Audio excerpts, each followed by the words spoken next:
دو باتوں کا ابو بکر عمر کو پتا تھا، ٹھیک ہے نا، سورہ حجرات کے نزول سے پہلے کہ پیغمبر صلی اللہ علیہ وسلم کی بے احترامی حرام ہے، پیغمبر صلی اللہ علیہ وآلہ وسلم کے سامنے آواز بلند کرنا یہ اور ان کے سامنے جھگڑا کرنا یہ حرام ہے، یہ دونوں باتیں پتہ، اور انہوں نے ارتکاب کیا، انہی سی بات کا ارتکاب کیا، ٹھیک ہے نا، جو ان کو پتا تھا۔ دیکھیں اب حوض کا بہانہ، اب جہل کا بہانہ اب نہیں لا سکتے کیونکہ آپ نے ابھی خود اعتراف کیا کہ دونوں باتیں ابو بکر عمر کو پتا تھا، ایک کہ نبی صلی اللہ علیہ وسلم کا احترام واجب ہے، ان کی بے احترامی حرام ہے، دوسری ان کے سامنے آپ آواز بلند نہیں کر سکتے، جھگڑا نہیں کر سکتے، حرام کا ارتکاب کیا انہوں نے۔ پھر آپ نہ کہیں کہ سورہ حجرات ابھی نازل نہیں ہوئی تھی، ٹھیک ہے نا، یہ ان کو بخوبی پتا تھا۔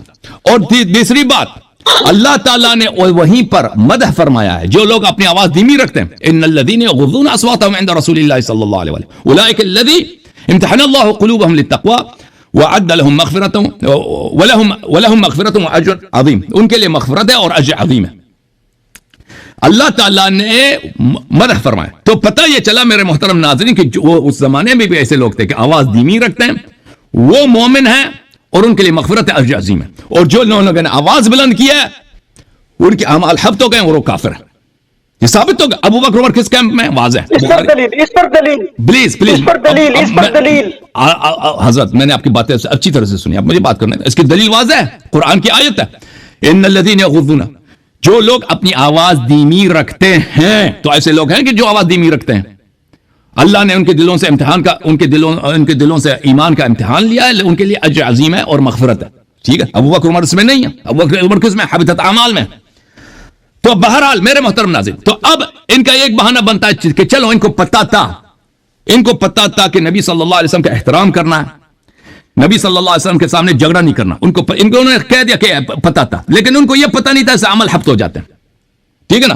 سورہ حجرات میں صرف اتنا کہہ دیا، نئی بات تو نہیں ہے سورہ حجرات میں، جو ان کو پہلے سے پتہ نہیں تھا، وہ احترام کرنا واجب یہ پتا ہے، بے احترامی کرنا حرام ہے یہ پتا تھا، اور آواز بلند کرنا، ان کے سامنے جھگڑا کرنا یہ بھی حرام ہے، انہوں نے خود کہا، الحمدللہ انہوں نے خود اعتراف کیا کہ ابو بکر عمر نے ایک حرام کو بجا لایا نبی صلی اللہ علیہ وسلم کے بارگاہ میں، ایک فسق کے عمل کو بجا لایا، انہوں نے خود اعتراف، آپ نے خود کہا ان کو پتا ہے، میں نے آپ سے پوچھا کیا ان کو پتا تھا کہ نبی صلی اللہ علیہ وسلم کے بارگاہ یا کسی بزرگ کے سامنے آپ آواز بلند نہیں کر سکتے، یہ حرام ہے، آپ نے خود کہا کہ ان کو پتا تھا، تو آپ نے اعتراف کر لیا کہ انہوں نے حرام کو، جو ان کو پتا ہے حرام ہے اور فسق ہے، اس کو بجا لایا، ٹھیک ہے، اور یہ بے احترامی ہے، آپ سب دنیا والوں کو پتا ہے بھائی، آپ چائنا میں جائیں، امریکہ میں جائیں، جو کافر ہے جو مسلمان ہے سب کو پتا ہے کہ کسی بزرگ شخص کے سامنے آپ اس کے سامنے آواز بلند کریں یا جھگڑا کریں یہ بے احترامی، یہ سب لوگوں کو پتا ہے، ابو بکر عمر کو بھی پتا تھا، انہوں نے اس جو یہ بے احترامی ہے، اور بے احترامی رسول، یہاں اس مسئلے میں بے احترامی رسول صلی اللہ علیہ وسلم ہے، اور بے احترامی رسول صلی اللہ علیہ وسلم کفر ہوتا ہے، اس سب کو پتا ہے یہ کفر ہوتا ہے، ٹھیک ہے نا، یہ انہوں نے اس کفر کو بجا لایا ہے، الحمدللہ آپ نے سب اس کا اعتراف کر لیا۔ اب جو چیز آپ بہانہ کر سکتے ہیں یہ ہے کہ ان کو پتہ نہیں تھا کہ اس سے حبط اعمال ہو جاتے ہیں، اس کا قرآن نے جواب دیا، حبطت اعمالکم وانتم لا تشعرون، آپ کو پتہ بھی نہ ہونا کہ اس کا جرمانہ یہ ہے، اب حبط کے اعمال حبط ہو جاتے ہیں۔ ابھی کوئی شخص کہہ دینا، اب اسلام میں یہ ہے کہ بھائی جو شخص چوری کرتا ہے اس کے ہاتھ کاٹ دو، اگر کوئی شخص کہہ دے کہ مجھے پتہ نہیں تھا چوری کا جرم ہاتھ کاٹنا ہوتا ہے، یہ کوئی عذر نہیں ہے، اس کا ہاتھ کٹے گا، آپ کو پتہ ہے کہ چوری کرنا حرام ہے، دیکھیں سزا کا علم وہ ضروری نہیں ہے، مثلا ایک شخص ہے اگر پتہ ہے اس کو زنا حرام ہے، اس کے باوجود وہ جا کے زنا کر لیتا، لیکن اس کو پتہ نہیں ہے کہ اس کے کوڑے پڑنے والے ہیں، تو اس کو فرق نہیں پڑتا، اس کو کوڑے پڑیں گے، اس کو پتہ ہے یعنی اس کو کوئی بات نہیں، وہ جاہل آدمی ہے، ٹھیک ہے نا۔ ابو بکر عمر کو اگر یہ نہیں پتا کہ اس کام کا جرمانہ یہ ہے کہ عمل حبط ہو جاتے ہیں، اس کفر، آپ نے خود اعتراف کیا کہ ان کو پتا تھا کہ احترام رسول صلی اللہ علیہ وسلم کرنا ہے، آپ نے خود اعتراف کیا ان کو پتا تھا کہ بے احترامی رسول صلی اللہ علیہ وسلم حرام ہے اور جھگڑا کرنا یہ بے احترامی ہے، ان کو پتا تھا، تو انہوں نے بے احترامی پیغمبر کیا، بے احترامی پیغمبر کفر بالاجماع، آپ نے خود الحمدللہ اعتراف کر لیا کہ وہ کافر ہو گئے۔ اب یہ کہنا کہ ان کو پتہ نہیں تھا کہ حبط اعمال ہو جاتے ہیں، یہ حبط اعمال کا ان کو پتہ ہونا نہ ہونا سے فرق نہیں پڑتا، کیونکہ پہلی بات ہے تمام مسائل 20 منٹ 20 منٹ ہو گئے، 20 منٹ 20 منٹ میری تھی، 10 منٹ 20 منٹ 20 منٹ بھائی چالاکی نہیں کرو، ڈرامہ بازی ختم۔ تو عزیزوں، تو ابو بکر عمر کے پہلی بات ہے کہ جو اگر سزا کا پتہ نہ ہو تو وہ کوئی وہ نہیں ہوتا، اس سے کوئی فرق نہیں پڑتا۔ دوسرا پھر قرآن نے کہہ دیا وانتم لا تشعرون، پتہ بھی نہیں ہے نا، عمل ہفت ہو جاتے ہیں. جب قرآن نے کہہ دیا تو عمل ہفت ہو گئے، ختم بات. اب عزیزو، انہوں نے جو بحار وغیرہ کی روایت نقل کی، اس سے ان کا کوئی ان کا فائدہ ملتا ہی نہیں ہے. کوئی کہ اللہ تعالیٰ نے وہی اختیار جو نبی کو دیا تھا، ائمہ اطہار علیہ السلام کو دیا، ٹھیک ہے نا، اس سے ہمارا کوئی تعلق ہی نہیں ہے ان چیزوں سے جو انہوں نے کہا. اب انہوں نے کہا کہ تقدم، اللہ سے تقدم نہیں، لا تقدموا بین یدی اللہ ورسولہ، اللہ اور رسول صلی اللہ علیہ وسلم سے آگے نہ بڑھو. اس کا کیا مطلب ہے کہ ہم اللہ سے آگے بڑھیں؟ اللہ سے کوئی آگے بڑھ سکتا ہے؟ تو اس کا مطلب یہی ہے میرے بھائی کہ اللہ نے قرآن میں فرمایا وَأَطِيعُوا اللَّهَ وَأَطِيعُوا الرَّسُولَ. ان الذين يؤذون الله ونبيه، جو اللہ اور نبی کی اذیت کرتے ہیں. دیکھیں اللہ تعالیٰ نے نبی صلی اللہ علیہ وسلم کی طاعت کو اپنی طاعت قرار دیا، نبی صلی اللہ علیہ وسلم کی دشمنی اپنی دشمنی قرار دی، نبی صلی اللہ علیہ وآلہ وسلم کی اذیت کو اپنی اذیت قرار دی، حالانکہ کوئی بھی اللہ کو اذیت نہیں کر سکتا. یہاں پہ آیا میں جو فرمائے لا تقدم بین یدی اللہ والرسول، کہ نبی صلی اللہ علیہ وسلم پر اور اللہ پہ تقدم نہ لو، اس کا مطلب یہ جو نبی سے آگے بڑھتا ہے وہ اللہ سے آگے بڑھتا ہے. تقدم علی النبی تقدم علی اللہ ہے. یہ اس جرم کے بیانک ہونے کا اور اس گناہ کے عظیم ہونے کا یہ بیان ہے کہ یہ گناہ اتنا عظیم ہے کہ آپ یہ نہ سمجھے کہ ہم پیغمبر پہ آگے بڑھ رہے ہیں، آپ اللہ پہ آگے بڑھ رہے ہیں. اور یہ تقدم ابو بکر عمر کی مذمت کے لیے آیا، کیونکہ جب نبی صلی اللہ علیہ وسلم کے سامنے مہمان آئے تھے، وفد آئے تھے بنی تمیم سے، پیغمبر جس کو چاہیں اپنا نمائندہ تعین کریں، ان سے تو طلب نہیں کیا تھا نا. کیا یہ پیغمبر سے زیادہ عاقل ہے؟ کوئی دنیا میں کوئی کہتا ہے کہ ابو بکر عمر کی عقل زیادہ ہے؟ شاید یہ لوگ کہتے ہوں گے. لیکن یہ لوگوں نے نبی صلی اللہ علیہ وسلم پہ نبی نے صلی اللہ علیہ وسلم سے ان سے نہ کوئی مشورہ مانگا، کچھ بھی نہیں مانگا، یہ ویسے ہی شروع ہو گئے کہ بھئی فلان کو بناؤ فلان کو بناؤ. یہ تقدم پیغمبر پہ نہیں، تقدم اللہ پر ہے. تو اللہ سے اپنے آپ کو زیادہ سمجھدار سمجھنا، اللہ سے زیادہ اپنے آپ کو مدبر سمجھنا، جب آپ نبی سے اپنے آپ کو زیادہ عقل مند سمجھتے ہیں نا، اپنے عالم سمجھتے ہیں، اپنے مشورے کو ان سے بہتر سمجھتے ہیں، یعنی اللہ سے بہتر سمجھتے ہیں، یہ کفر کی دلیل ہے. آپ کو نہ پوچھنا چاہیے تھا تقدم کے متعلق سوال کرنا. بھائی صاحب، آپ نے جو تقدم کے متعلق سوال کیا ہے، یہ تقدم والی آیت بھی کفر کی دلیل ہے، کیونکہ جو نبی پہ مقدم ہوتا ہے اللہ پہ مقدم ہوتا ہے، اور جو اللہ سے زیادہ اپنی رائے کو بہتر سمجھتا ہے وہ کافر ہوتا ہے. سمجھ میں آئی نا آپ بات آپ کو؟ اچھا، پھر آپ نے کہا کہ مسلم میں لکھا ہے، یہ کہتے ہیں کہ میں ابھی انہوں نے کہا کہ میں آپ کو مناظرے کے طریقہ کار بتاتا ہوں. پچھلے پروگرام آپ کو یاد ہے کہ یہ کوئی حدیث کوٹ نہیں کر رہے تھے اور کہہ رہے تھے میں حدیث کو مانتا ہی نہیں میں کیا، حالانکہ ان کو خود پتہ ہے کہ مناظرے میں خصم کی کتب سے دلیل لایا جاتا ہے. اب کہتے ہیں کہ میں مناظرے کا آداب آپ کو سکھاتا ہوں. تو یہ جنہوں نے جتنی روایت نقل کی بحار الانوار سے، کتاب کافی وغیرہ سے، ان کا ہمارے موضوع سے کوئی تعلق ہی نہیں ہے، کوئی تعلق ہی نہیں ہے، ہفتے اعمال وغیرہ سے، ٹھیک ہے نا. صرف اس میں ایک جملہ تھا کہ اللہ نے پیغمبر صلی اللہ علیہ وسلم کو ادب سکھایا، بالکل ادب سکھایا، تمام علوم سکھائے پیغمبر کو. لیکن اس کا مطلب یہ نہیں کہ پیغمبر صلی اللہ علیہ وسلم نے کوئی غلطی کی تھی پھر اللہ نے اس کی تعدیب کیا. وہ اردو کا محاورہ ہے، وہ عربی کا محاورہ نہیں ہے. تو ابھی جو انہوں نے جو روایات آپ نے پڑھی ہے نا کتب شیعہ سے، اس کا ہمارے موضوع سے کوئی تعلق نہیں ہے. پھر کیونکہ ان کا کتب شیعہ سے ان کے پاس کوئی دلیل نہیں ہے، پھر واپس چلے گئے مسلم کی طرف کہ مسلم میں لکھا ہے کہ قریش کے عورتوں نے آواز بلند کیا. یہ مسلم کی روایت ہے، ہم جواب دینے کی پابندی نہیں ہے. اگر آپ کے کتاب میں یہ لکھا ہے تو آپ خود جواب دیتے بھائی کہ وہ مسلمان تھے کافر، وہ ہمارے اس سے کوئی تعلق ہی نہیں ہے.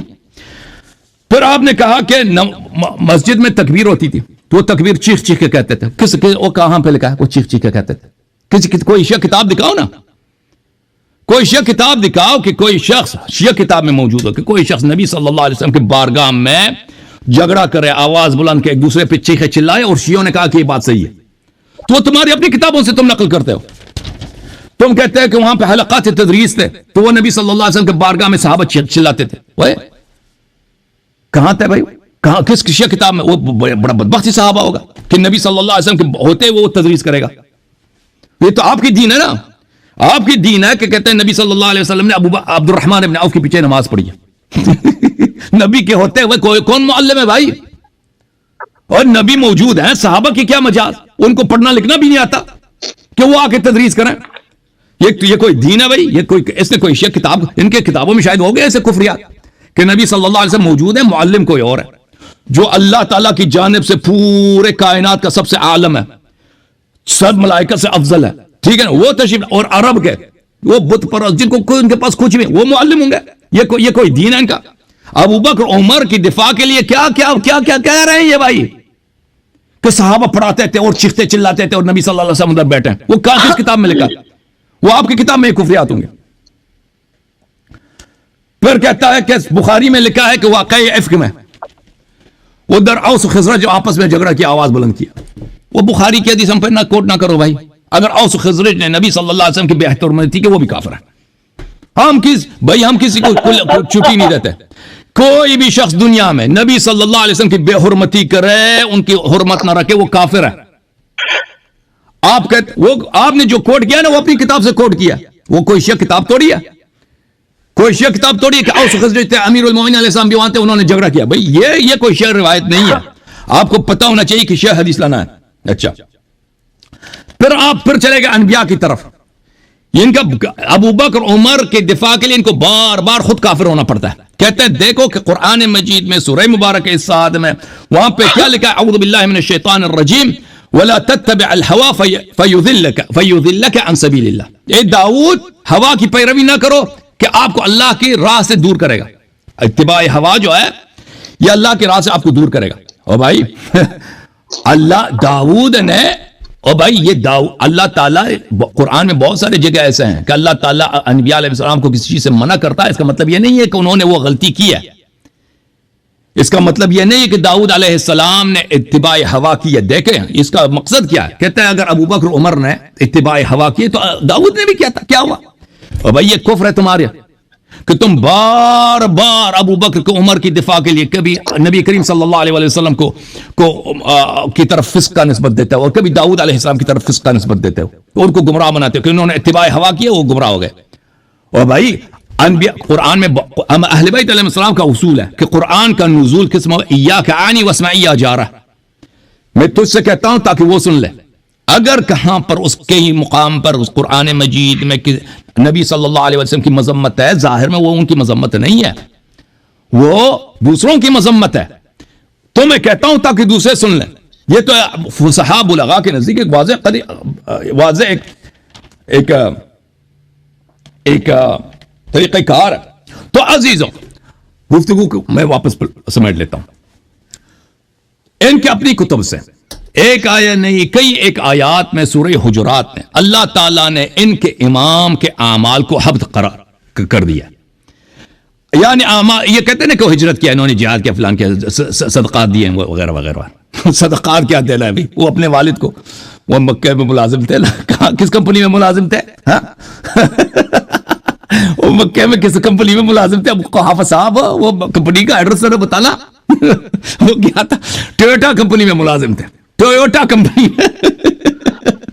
وہ اگر اتنے پیسے تھے ٹویوٹا کمپنی سے اپنے والد کو ملازم. ٹویوٹا کمپنی کی بات پتہ نا، ٹویوٹا کس کی طرف اشارہ؟ اچھا، وہ جس کمپنی میں ملازم اس کو نکال دیتے نا. بہرحال یہ کہتے ہیں انہوں نے اعمال صالح، وہ سب تو حبط ہو گئے. اور پھر حبط جو ہے کفر کی دلیل ہے، اس کا یہ جواب نہیں دے سکے. اچھا، جب اور پھر انہوں نے خود الحمدللہ بھی اعتراف کیا کہ ابو بکر عمر صاحبان دونوں کو پتہ تھا. خود ان کے اپنے الفاظ ہیں کہ نبی صلی اللہ علیہ وآلہ وسلم کے سامنے کہ احترام واجب ہے، ان کی بے احترامی حرام ہے، ان کو پتہ تھا. پھر انہوں نے خود کہا ہے کہ بزرگ کے سامنے آواز بلند کرنا یہ جائز نہیں ہے، اور یہ جائز نہیں ہے، یہ ابو بکر عمر کو پتہ. انہوں نے خود بھی کہا کہ یہ بے حرمتی ہے. یہ بھی انہوں نے اعتراف کیا کہ ایک بزرگ شخص ہے نا. یہ دنیا میں ہر جگہ انسان کو پتہ ہے. جو مسلمان ابھی انہوں نے سورہ حجرات نہیں پڑھی ہے، ان کو پتہ ہے کہ نبی صلی اللہ علیہ وسلم کی بے حرمتی حرام ہے. ان کے اگر ہم نبی کی خدمت میں جائیں نا کبھی، اگر وہ اس زمانے میں ہوتا ہے، ان کے سامنے جھگڑا کرنا، چیخنا چلانا، یہ ان کی بے حرمتی، یہ سب پتہ ہے، یہ ہر مسلمان کو پتہ ہے. تو الحمدللہ انہوں نے خود اعتراف کیا ہے کہ نبی کریم صلی اللہ علیہ وآلہ وسلم کی بے حرمتی ابو بکر عمر نے کی ہے. ابھی انہوں نے اعتراف کیا میرے 2 سوالوں کے جواب دے کر. اور نبی صلی اللہ علیہ وسلم کی بے حرمتی کرنا کیا ہے بھائی؟ ہاں، ہر طرح کا کفر نہیں ہے، ایسا ارتداد ہے جس کا جواب کیا؟ قتل ہے. پر الحمدللہ انہوں نے خود اعتراف کیا کہ ابو بکر عمر ان کے جو 2 خلیفہ ہیں نہ صرف اسلام سے نکلے ہیں، بلکہ ایسے جرم کیا جس کی وجہ سے وہ واجب القتل مرتد ہو گئے. اب نبی صلی اللہ علیہ وسلم ہر ایک کو جو واجب القتل ہوتا ہے اس کو قتل نہیں کرتے تھے، جیسے عبداللہ ابن ابی ابن سلول کو نہیں کیا کہ اللہ یقول الناس یقتل محمد اصحابہ. اما بعد فاعوذ باللہ من الشیطان الرجیم بسم اللہ الرحمن الرحیم. بات یہ ہے کہ انہوں نے میرے باتیں سمجھی نہیں، جو میں اس لیے میں ان کی کتابوں سے نہیں، ان کو اپنی کتابوں کی نہیں صبر خدا جانے یہ کہاں پڑھتے پڑھاتے رہے ہیں. میں نے اصول کافی سے اور جو پیش کیے نا حدیث